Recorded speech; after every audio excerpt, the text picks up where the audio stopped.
Hi, my name's Joe. I'm Jared. Awesome, nice to meet you. Nice to meet you. When you and Jensen first met, was it a really easy connection as an actor, or did you two have to kind of work at it to get the Sam and Dean dynamic? Yes and yes, if that makes any sense. When we met, we literally, I knew of him. I knew people that knew him. Riley Smith, who I did New York Minute with, which we will not talk about. Drop it. You in the dark over there, you quit that. So Riley Smith, I did New York Minute with, and he was great friends with Jensen. I had met other friends through him that knew Jensen, but I never met him. And I met him one day, and it was like, hey, Jared Падалеки, Jensen. I know some blah, blah. Oh, you know blah, blah. Okay, great. And then there was a knock on the door. We're ready for you. Okay, cool. All right, you ready? We literally went from there to 2 rooms over where 40 of the most powerful that I've ever been in front of executives for Warner Brothers Studio, Warner Brothers Network, were sitting, auditioning us. The positive thing was we got there and they're like, listen, they want to test you for the show. They really like you. Usually when you test for a show, you get there and it's like 5 other guys and it's like Giorgio Armani models sitting there. And you're like, I'm nervous, I'm scared. We got there and we were expecting to do, they call it mix and match. So like I read with you and then you read with him and then I read with him and then she reads with her and it's nutty. But we got there and we were like, I wonder who the other auditioners are. And we kept waiting and waiting and waiting. No one else showed up. And so we were like, that's probably a good sign. By the way, I'm Jared, blah, blah, blah, blah. They took us in there, had us read through some of the scenes. And one of the scenes was, I forget the words, but it's like, Dad loved you. I slept with a gun underneath my pillow. The scene that took place in the stairwell scene. And so that was one of them, and I forget the second. But they were like, okay, thank you very much. No one applauded or anything. It was very like stoic. It was like, oh God. They sent us out, and we sat there kind of for a couple minutes going like, it was really nice to meet you. I hope this goes well. If not, we should still grab a beer somewhere. I just turned 22. I can drink now. Milk. And they were like, okay, come back in, please. And we came back in, and everybody stood up and started clapping. And Peter Roth, His Highness, said, all right, guys, congratulations, you got a TV show. And that was that. And so we immediately had, the funny thing is that I don't know if they did it on purpose, but they immediately sent us into battle. They immediately said, y'all guys are in this room, platooned by yourselves, get to know each other, we're going to take you in for a fight, and then we'll send you back out with each other. And so we had that background immediately. It's like, listen, man, I got your back. You got my back.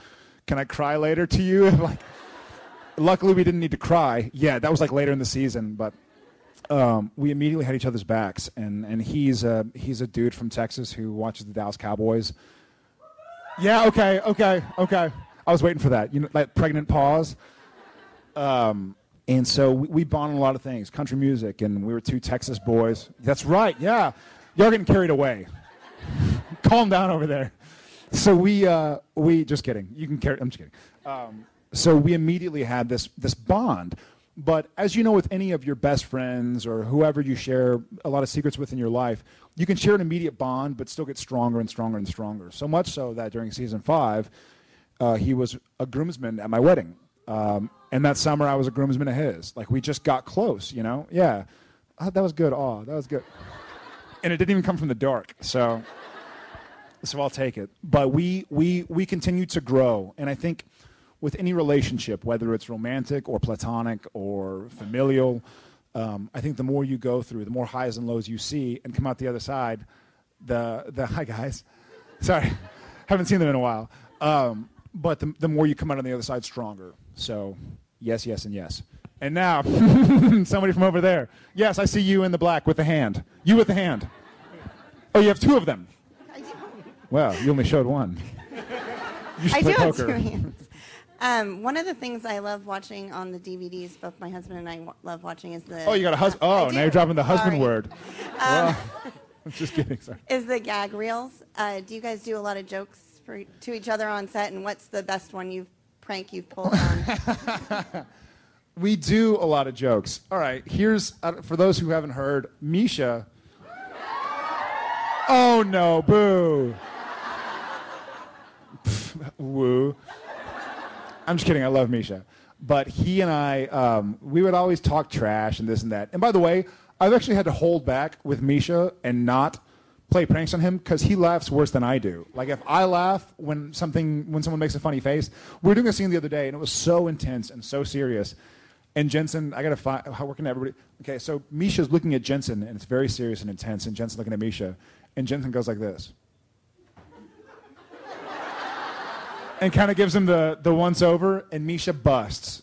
5 minutes. I'm not kidding you. 5 minutes. Like, all right, guys, take a break. We'll be back because Misha's laughing, and he can't look at Jensen without laughing. There's another one when Misha's in the Ring of Fire, where Jensen and I we're in the scene in the barn with him, and we're like making faces at him, and he literally was like, "I cannot do this scene unless Jared and Jensen are not on stage with me."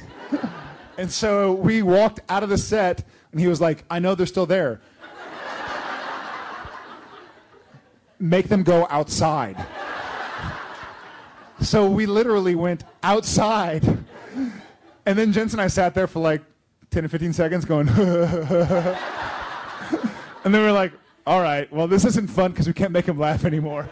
So we went back to our trailers, and like 30 minutes later, the AD comes and goes, all right, scene's done. Like, scene's done. There was, Misha kicked us out.